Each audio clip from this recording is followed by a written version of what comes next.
कहे या धोखेबाज, मुझे उसकी कोई परवाह नहीं, लेकिन मेरा नाम लक्ष्य के साथ मत जोड़िए। कौन हो तुम? हिम्मत है तो सामने आओ। सामने क्यों नहीं आते हो तुम? मिस्टर लक्ष्य। इंस्पेक्टर साहब, आप फिर यहाँ आ गए? जी हाँ, और इस बार आपको अपने साथ पुलिस स्टेशन ले जाने आया हूँ। क्या कर दिया? जो हमारे घर में चोरी हुई है, तुम्हें पता किसने करवाई है? किसने? इसकी भोली भाली शरीफ बहन वीना ने। क्या हुआ दीदी को? देख वंदना बेटी, बात क्या है बता ना। दीदी जेल में है। अगर इंसानियत के नाते मेरी कोई मदद करना चाहते हो तो बस यहाँ से चले जाओ। मुझे किसी की मदद की कोई जरूरत नहीं।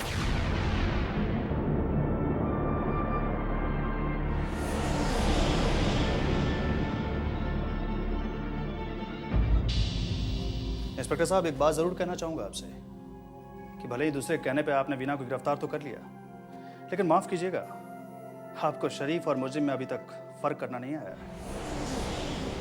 मिस्टर लक्ष्य, किसी की शक्ल पर नहीं लिखा होता कि वो शरीफ है या मुजरिम। हम सिर्फ सबूतों के बिना पर अपना काम करते हैं। मुजरिम कौन है और शरीफ कौन है, इसका फैसला करना कोर्ट का काम। अब आप जा सकते हैं।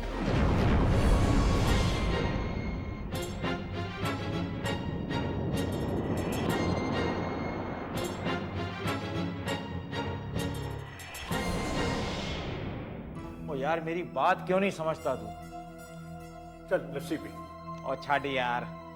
जीते ऐसी कौन सी आफत आ गई कि तू इसी वक्त दिल्ली जाने पर तुला हुआ है? और परजाई समझाओ इसे, ये सवाल बहुत करता है। वो वीना बेटी ने कुछ बात करनी होगी, तभी तो हमें आने के लिए कहा है। भाई साहब, ये सवाल तो मैं भी करना चाहूंगी। मेरा तो दिल घबरा रहा है, कहीं मेरी बेटी मुसीबत में तो नहीं है। ओहो परजाई, अब तुम भी शुरू हो गई। वो ऐसी कोई बात नहीं है, वो तो वीना वंदना को लेकर कुछ बात करना चाहती थी।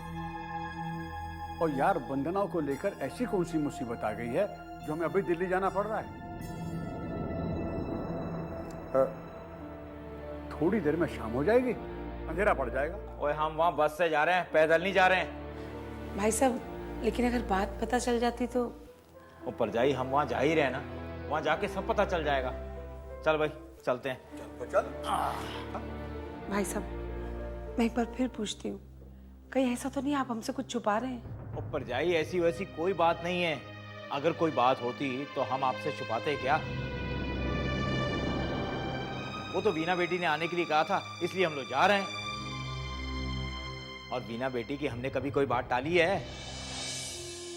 अरे यार, हमने बच्चियों की आज तक कोई बात टाली है जो अब टालेंगे? मैं तो कह रहा था कि चल यार, चल और खाना हो। सुनिए शीला, तू बिल्कुल निश्चिंत रहे, हम बेटी को मिलकर बहुत जल्दी आ जाएंगे। हैं? चल भाई, चल आजा। पता नहीं क्या बात है, हे भगवान, ऐसी वैसी कोई बात मत सुना देना, मेरी बेटी को हर मुसीबत से बचाना।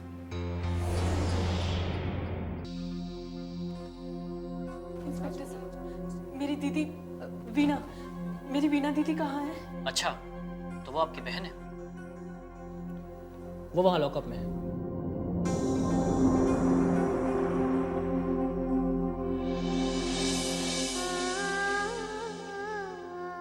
दीदी, दीदी, दीदी देखो, मैं वंदना, तुम्हारी छोटी बहन।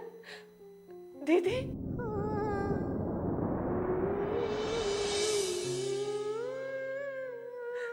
दीदी मैंने लाला जी को सब कुछ बता दिया, वो बस आते ही होंगे, हम लोग तुम्हें जल्दी बाहर ले जाएंगे। दीदी, दीदी, दीदी तुम चुप क्यों हो, बोलती क्यों नहीं? देखो, मैं तुम्हारी छोटी बहन वंदना तुमसे मिलने आई हूँ। दीदी, दीदी कुछ बोलो तो सही।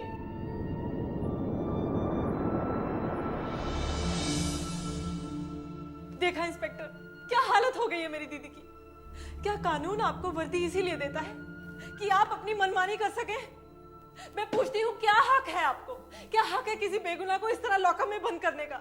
एक मिनट मैडम, सबसे पहले तो आप ये जान लीजिए कि मुझे गलत साबित करने का हक आपको नहीं। मैं यहाँ बैठकर अपनी मनमानी नहीं करता, बल्कि कानून के जो तरीके हैं उन्हीं तरीकों के बिना पर अपना काम करता हूँ। अच्छा, आपका कानून आपको ये तरीका सिखाता है? किसी भोली भाली लड़की को बिना किसी सबूत के चोरी का इल्जाम लगाकर गिरफ्तार कर लो? देखिए मैडम, हमारा काम ये देखना नहीं कि वो सच में मुजरिम है या नहीं। ये फैसला करना कोर्ट का काम है। हमारी भी कुछ मजबूरी होती है, आप उन्हें समझने की कोशिश क्यों नहीं करती? नहीं इंस्पेक्टर साहब, मेरी दीदी को फंसाया गया है। वो ऐसी नहीं है, वो ऐसा कर ही नहीं सकती। वो तो देवी है, देवी। प्लीज उसे छोड़ दीजिए, प्लीज। देखिए, आप जमानत के पेपर्स ले आइए, मैं उन्हें छोड़ दूंगा। अब आप जा सकते हैं। ये नाइंसाफी है इंस्पेक्टर, नाइंसाफी, नाइंसाफी है ये।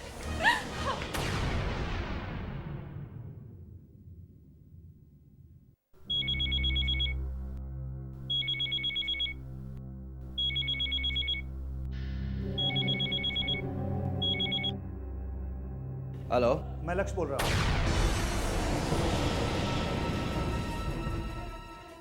बोलो। तुमने क्या सोचकर मुझ पर इल्जाम लगाया कि पैसे चोरी मैंने की है? मैंने कोई झूठा इल्जाम नहीं लगाया। तुमने और वीना ने मिलकर ये काम किया है, क्योंकि मुझे उस आदमी ने फोन किया था जिससे तुमने ये काम करवाया है। हाँ, वीना से तुम्हारी दोस्ती तो बहुत पक्की हो गई है ना। जाहिर है बातें तो होती होंगी। प्रकाश, तुम्हें शर्म नहीं आ रही कि देवी जैसी पत्नी पर तुम इल्जाम लगा रहे हो? शर्म? अरे शर्म तो तुम्हें आनी चाहिए जो वीना के साथ मिलकर ऐसी गंदी साजिश रचते हो। मेरी बात मानो प्रकाश, हम दोनों के बीच में कोई ऐसा है तीसरा जो गलतफहमी पैदा करने की कोशिश कर रहा है। वाह मिस्टर लक्ष्य, ये भी खूब कहा तुमने। अब तुम अपना गुनाह छुपाने के लिए किसी तीसरे को शामिल कर रहे हो। यही सच है प्रकाश, तुम हकीकत को गौर से देखने की कोशिश करो। मैं हर हकीकत को गौर से देख चुका हूं। वैसे भी तुम पहले इंसान हो जिससे हमारी दुश्मनी शुरू हुई। और ऐसा मत सोचना कि इस दुश्मनी में सिर्फ हम तबाह होंगे। अगर हमें कुछ हो गया तो तुम भी तबाह हो जाओगे लक्ष्य।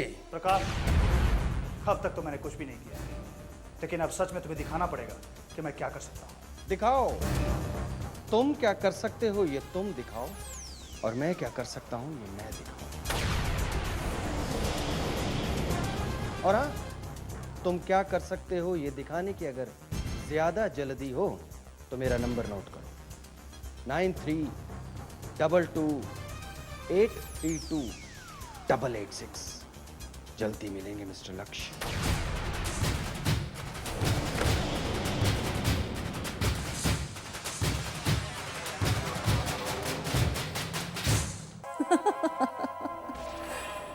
तो आखिर दोनों घरों में तबाही ने एक साथ दस्तक दे ही दी। अरे प्यारी बहना, तोहरा प्लान ही इतना बढ़िया था। का तीर छोड़े हो, गज्जा एकदम निशाने पे जाके लगा। और बेचारे बाबूलाल के परिवार के साथ साथ नंदलाल का परिवार भी तिलमिला उठा, ठोक बजा के। मुझे तो नंदलाल के परिवार पे तरस आता है। बेचारे बिना किसी कसूर के सजा पा रहे हैं। भांजे, तुमने वो कहावत नहीं सुनी कि गेहूं के साथ घुन भी पिस जाता है? और नंदलाल की गलती सिर्फ इतनी सी है कि वो बाबूलाल का पड़ोसी है,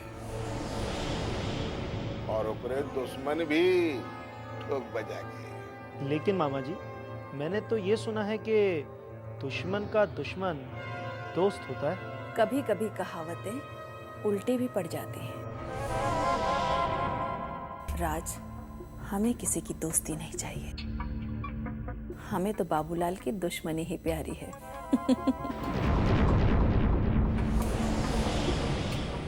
खैर, जीत अपना काम ठीक से कर रहा है या नहीं? अरे बहना, जीत आफत का दूसरा नाम है। वो भला गलती कैसे कर सकता है?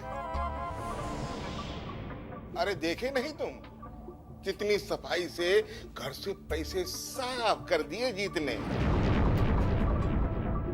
और फंस गए बेचारे लक्ष्य और वीणा ठोक बजा के। मामा, ये तो एक तीर से दो शिकार हो गए। एक तरफ प्रकाश अपनी बीवी पर चोरी का इल्जाम लगा रहा है और दूसरी तरफ वो उसके चरित्र पर भी शक कर रहा है। इसे कहते हैं बदला।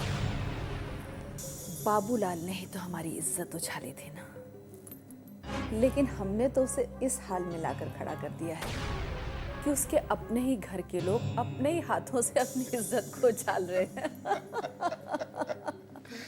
अरे बहना, इसी को कहते हैं हिसाब किताब चुकता कर देना, और वो भी सूद के साथ ठोक बजा के।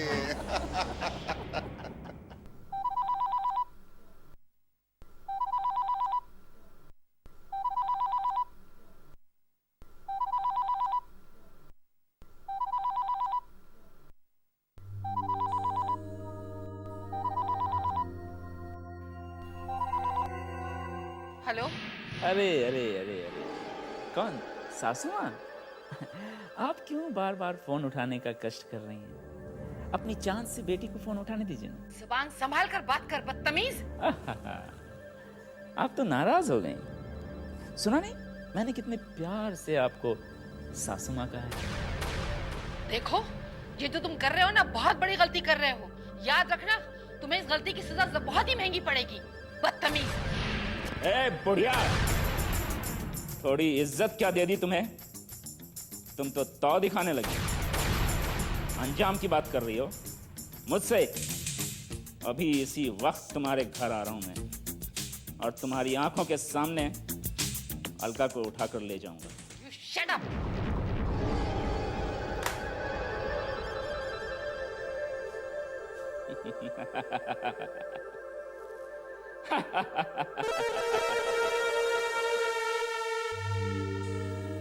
अब हम क्या करें?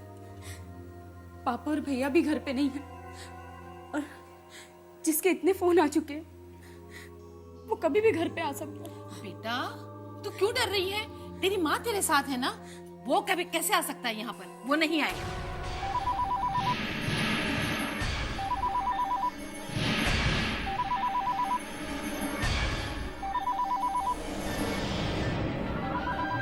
माँ, फोन मत उठाना माँ, फिर से वही होगा।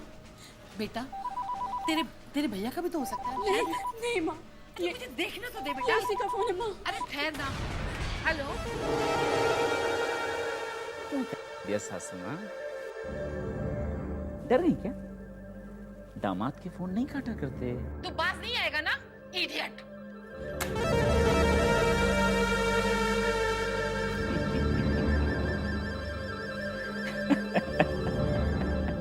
मैंने कहा था ना, ये वही होगा। माँ, मुझे बहुत डर लग रहा। बेटा तू डर मत ना, तेरी माँ तेरे साथ है ना, और अभी देख लक्ष्य भी आता होगा। तू डर मत।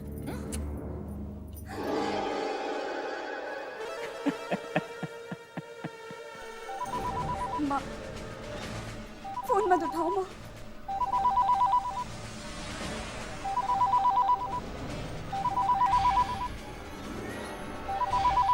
राम राम राम राम राम राम। ये तो होना ही था नानी। क्या माँ, ये तो होना ही था ना। उसके लक्षण ही ऐसे दिखाई दे रहे थे। इतनी हिम्मत, बाप रे। तू पुत्र हिम्मत की बात करती है, वो जितनी ऊपर से बोली है ना, उतनी अंदर से चालाक है। तू उसको अंदर से नहीं पड़ा। ये तो उसकी किस्मत बुरी थी या हमारी किस्मत अच्छी थी? जब उसका फोन आया ना, तो हम सब लोग यहाँ बैठे थे, नहीं तो हमारे पैसे चोरी करके वो फूल हो जाते। हम सिर पटक पटक कर रोते रहते, और वो उस लक्ष्य के साथ गुलछरे उड़ाती फिरती। मैं तो कहती हूँ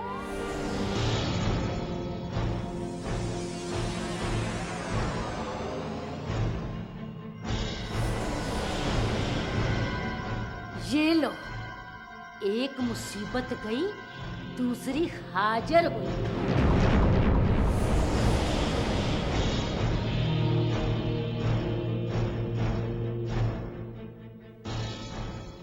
आ गई अपनी शरीफ दीदी से मिलकर।